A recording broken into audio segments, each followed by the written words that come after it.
Ambassador Urix had studied 47 species diplomatic protocols in his century-long career, but nothing had prepared him for the human diplomat's smile. It was perfectly pleasant, reaching her eyes with mathematical precision, accompanied by words so courteous they practically sparkled. "We do hope you'll reconsider your position on the mining rights, Ambassador," she said, her voice like warm honey over broken glass. That's when Urix knew his species was in terrible, terrible trouble. The Galactic Council's guide to human relations was woefully inadequate. It mentioned their pack bonding, their pattern recognition, their inexplicable ability to drink poison for recreation. But it had failed to mention the most terrifying aspect of human diplomacy. Their politeness was inversely proportional to their patience. Ambassador Diana Morrison represented Earth at the Kepler Station negotiations. The Korthax hegemony had claimed exclusive mining rights to the neutral zone, dismissing humanity's petition with barely concealed contempt. "Surely you understand," Director Zek had sneered during the opening session, "that newer species must wait their turn. Perhaps in a few centuries, when you've proven yourselves." Diana had smiled. She'd actually smiled wider. "Of course, Director. We completely understand your position. How thoughtful of you to consider our future development." Urix's scales had immediately shifted to a nervous purple. He'd seen that kind of smile before on a human colony administrator right before she'd rerouted an entire asteroid belt to spell out "please" in 50-kilometer letters visible from the hegemony's capital. Humans are linguistic predators, his predecessor had warned. They hunt with words, strike with kindness, and when they're truly angry, they become so polite it violates several laws of physics. The negotiations continued for 3 days. Each Korthax dismissal was met with increasing courtesy from Diana. By the second day, she was complimenting their documentation formatting. By the third, she was admiring the conference room's color scheme. Other species representatives began evacuating the station. "Why are you all leaving?" Director Zek demanded. "She thanked you for your time," the Andromedan ambassador whispered. In that tone. Do you know what happened the last time a human used that tone? The vegan empire's entire data network got replaced with educational videos about proper etiquette. But Zek, in his arrogance, pressed on. "These mining rights are not negotiable. Humanity simply lacks the experience and technology to contribute meaningfully. We're doing you a favor by preventing your inevitable failure." Diana's smile could have powered a small star. "Director Zek, I cannot express how much we appreciate your concern for our well-being. Your thoughtfulness is truly touching. In fact, we're so moved by your consideration that we've prepared a small presentation to show our gratitude."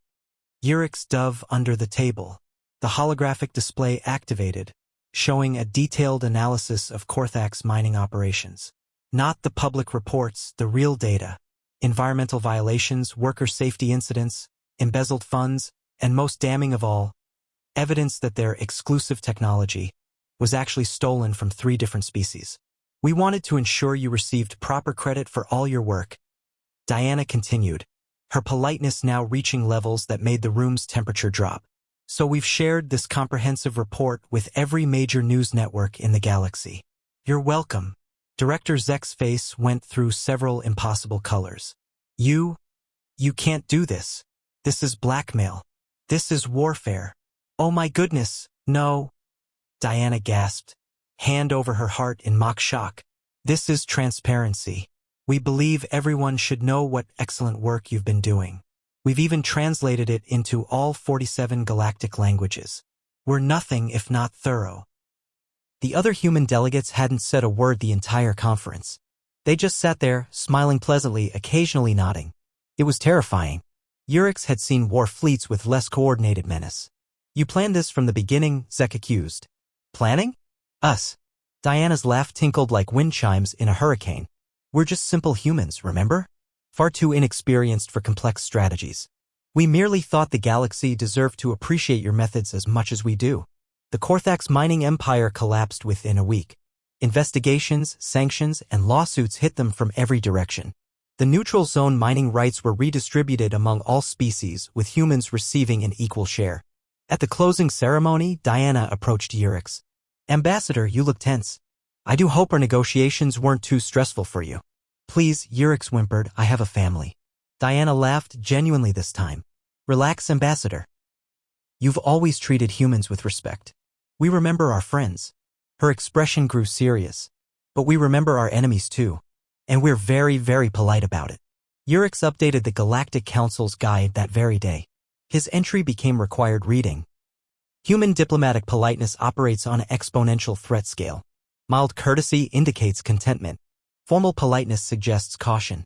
Excessive pleasantness means you have approximately 10 minutes to evacuate. If they compliment your filing system, it's already too late. When humans stop shouting and start smiling, wars end and empires fall. They weaponize etiquette like others weaponize plasma. There is no defense against aggressive kindness delivered with surgical precision. The guide's final line became the most quoted piece of diplomatic advice in galactic history. The more politely they speak, the faster you should run. Years later, when asked about human diplomatic methods, Diana would only smile and say, "We believe in being civilized." After all, there's no need to be rude when you're destroying someone completely. The galaxy learned to appreciate human directness after that. An angry human was manageable. A shouting human could be negotiated with. But a human saying, "How wonderful," while taking notes. That was the sound of doom approaching on soft, courteous feet.